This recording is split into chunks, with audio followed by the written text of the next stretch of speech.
अगर हम ये काम जल्दबाजी में करेंगे तो हमें कोई फायदा नहीं है। सादिया की बेटी को मैं खुद तलाश करना चाहता हूँ। वो अपनी माँ की तरह एक लालची औरत है। इसे जब भी देखती हूँ तो मेरा दिल भर आता है, जैसे मेरी सवेरा मेरे सामने आके खड़ी हो गई हो।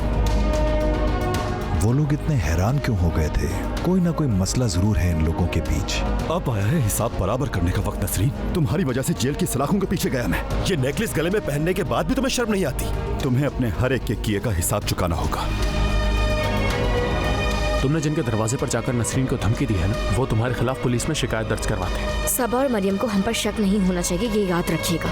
आतिफ ने ज़ैनब को सड़क पे रोक के कहा कि नसरीन को कहो कि मुझे गाड़ी नहीं चाहिए, सिर्फ डॉक्यूमेंट्स वापस दे दे। इस घर को बेचे बगैर तुम्हारी जान नहीं छोड़ूंगा आयशा। ना मैं तुम्हें पैसे दूंगी और ना इस घर को बेचने दूंगी।